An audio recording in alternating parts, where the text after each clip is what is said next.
Hey everybody, welcome to week 5. This is just going to be a short mini lecture over the progressive era because that is the focus of our paper this week. And so I just wanted to touch on a few key points about the progressive era. And I'll probably end up doing this in two short videos, probably about 10 minutes each, I'm guessing, but we'll see how we get. As far as we get on this first set of slides, but probably about two short presentations. Okay, so let's just dive right into the progressive era, which was from 1898 to 1928. And a lot was going on in the country at the time, and a lot that was happening ended up influencing our criminal justice system.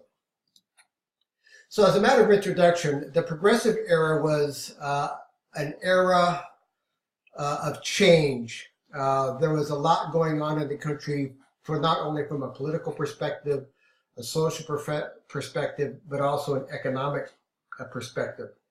And so this ultimately gave rise to the progressives, and we'll talk a little bit about who those people were. But this era was a time of significant change in urban America, as the country tried to accommodate waves of immigrants from Eastern and Southern Europe and African Americans fleeing from the Jim Crow laws of the South that you previously had read about. And again, we were in a period of time where there was political, social, and economic transformation. A lot of things were taking place at one time. And you know, if you understand history a little bit, anytime there is an awful lot of social change happening at one time, you're going to end up having some type of issues pop up, civil unrest, things of that nature. And there was an awful lot going on in this country during that period of time. The progressive reformers worked on many fronts in an era where 1% of the country's families owned 7/8 of the nation's wealth. So these wealthy people, and mostly they were women, because they wanted to have a cause, and so a lot of women took to these different causes that we'll talk about. But their ultimate goal was to change some of the wrongs that they saw taking place within our society. So they began to try and reform the nation's social problems that were taking place. And these problems ended up translating themselves into prohibition, narcotics enforcement, prostitution laws, things like that. So this temperance movement, this women's Christian temperance movement, had a huge impact on changing many parts of the criminal justice system for the good or the bad. Now, the Women's Christian Temperance Union, which was established in about 1898, and the Anti-Saloon League, which was established in about 1893, their focus was to wage a war against alcohol abuse, because they believed that the abuse of alcohol was causing a significant amount of social problems in the country, one of which we'll talk about here in a little bit, but was divorce. And so that was the focus of both of these groups, the Women's Christian Temperance Union and the Anti-Saloon League. Their focus again was on the issue of alcohol abuse. Also during this time, the legislation of morality grew to include the sexual sphere, as opponents of prostitution found expression in the red light abatement movement and the passage of the 1910 White Slavery Act, or what later became known as the Mann Act. And so you can begin to see that this group and the country, sort of progressive people, were looking at these type of things as the root causes of the social evils that were taking place. Now, the progressive social reform aimed at control and justice, and the criminal justice system in particular would benefit from progressives' concerns over problems of political patronage. So in terms of political patronage, what we're talking about here is the level of corruption. But nonetheless, these people had significant influence because they held most of the wealth in the country at the time. Now, further complicating the development of the criminal justice system in the early 20th century was the immigration of more than 12 million people to America between 1890 and 1910. Now, this consisted of Irish, Germans, Russians, Polish, Slavic, and Italians who thronged urban America. All right, so our urban centers became very diverse with all these cultures entrenched within them. Now, the Irish were the most politically significant, and that was only because of their ability to speak English. They understood English. They were able to speak and they were able to write English. So that was a politically significant group. And as we'll read through here a little bit later, you'll see how that transformed, because during this period of time in New York City, there was the 5 Points gangs, and one of those was Irish, the Irish groups, right? So just understand that we had an awful lot of immigrants coming into this country during this period of time. Now, in terms of lawgivers, we need to pause for a minute and just discuss briefly President Roosevelt. Now, President Roosevelt, prior to becoming President Roosevelt, was the New York City Police Commissioner in the 1890s. And he became a supporter of centralized law enforcement. And so, as all these things were taking place, as all these changes were taking place, and as crime began to increase, he realized that he needed to have an investigative arm of the federal government, because the federal government was now beginning to create more laws, and more laws needed to be enforced. So he is credited with the creation of the Bureau of Investigation, which later became the Federal Bureau of Investigation, the FBI. And as such, he began to use this investigative arm as Congress began to pass more and more laws, such as the White Slave Act in 1910, the Harrison Narcotics Act in 1914, and these were designed to attack the moral evils of prostitution and narcotics addiction.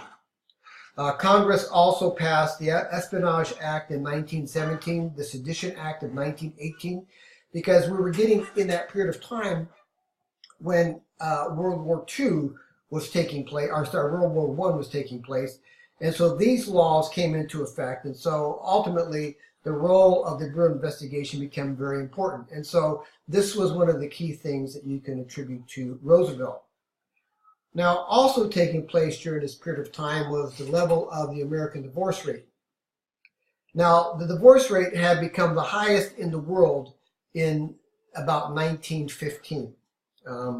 People weren't sure exactly what was causing divorce, but in an attempt to stop this growing trend, a number of state legislatures stepped in, passing laws raising the marital age of consent, because maybe they thought people were marrying too young, they were not mature enough.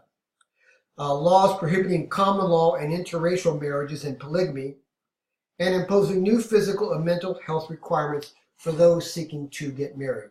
So in an effort to try to reduce the divorce rate, you can see where the government began to create laws that were expected to be enforced.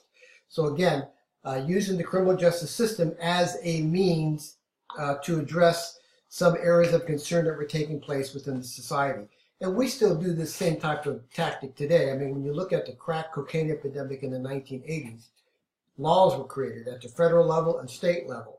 Enhancements were passed so that punishment would be enhanced for people engaging in this type of behavior. So the criminal justice system has always been an arm of the government in terms of trying to correct some level of social harm or evil that was taking place. We already talked about the White Slave Act, which was passed in 1910. So you could take a look at that in the textbook, which begins on about page 201. But I do want to spend just a minute talking about the Sullivan Law and the handgun legislation, because surprisingly enough, even in the early era, when I'm talking earlier, I'm talking the early 1900s, gun violence started to become a problem. And it finally began to take the national stage because of the level of violence that was taking place. But what's important to note is that it was also the beginning of the arming of our police departments. So many more law enforcement agencies began to provide training and began to issue weapons for our police officers to carry guns. So it was an important part of this process. Now, it doesn't mean that it passed wholeheartedly, because even back then, it was hotly debated in terms of the level of gun violence and the Second Amendment and so forth. So Senator Timothy Sullivan is the one who began to seek legislation on handgun control, and opposition soon came from familiar opponents of gun control, arms manufacturers, hardware dealers, and pawnbrokers at the time. So even then, there was beginning to be this group of people who were against any type of gun legislation. So I just want you to understand that gun control, which is a very hot topic even today, and continues to be a hotly debated issue, was beginning to be discussed as early as the early 1900s, 1910, thereabouts. All right. Drug laws. So drug laws began to come into play, and drug laws were initially designed to control certain segments of the population, and because we'll talk about that in just a minute. Now, in about 1900, American officials estimated that there were between 250,000 and 1 million addicts of opium and its derivatives in our country, leading one authority to describe America as a nation of drug takers. Opiates in this era were unadulterated and could probably kill today's average heroin addict, so the purity level was extremely high. Although public concern about drug addiction peaked in the first 2 decades of the 20th century, these years were crucial in shaping future American drug control policy. So what Congress ended up doing is restricted the importation of opium except for certified medical purposes. Progressive reformers remained unsatisfied, demanding a codified, nationally applied anti-drug law. Their idealized society would not tolerate drug addiction, just like it would not tolerate alcohol abuse and political patronage. So, in about 1914, President Woodrow Wilson signed into law the Harrison Act, the Harrison Narcotics Act. Now, in contrast to alcohol prohibition, there was little political debate over the act. In other words, a lot of people tended to agree that we had a drug problem in this country. Now, the climax of a generation of concern about drug addiction, the Harrison Act did not stop drug addiction, but it did make it a more difficult habit to maintain. Once the new anti-drug laws went into effect, drug addicts were forced into treatment programs. The focus would shift to alcohol in the 1920s. So we began our shift, slowly but surely, from, in terms of prohibition, these things that previously had little of any government control. We moved from an era where we began to pursue controlling narcotics through drug laws, and eventually we would go into our alcohol. In other words, we would shift the focus to alcohol in the 1920s, right? So you can understand that during this progressive era is when many of the laws that we're familiar with today in terms of drug legislation began its journey, all right? And so over the years, these laws have intensified in some respects. We've added to it. Now, of course, we have the debate over marijuana, and so we'll see where that takes us. All right, so I'm going to stop right here, and then when I come back, we're going to talk about the eugenics movement, and just so you have an idea as to what that's about. All right, thank you.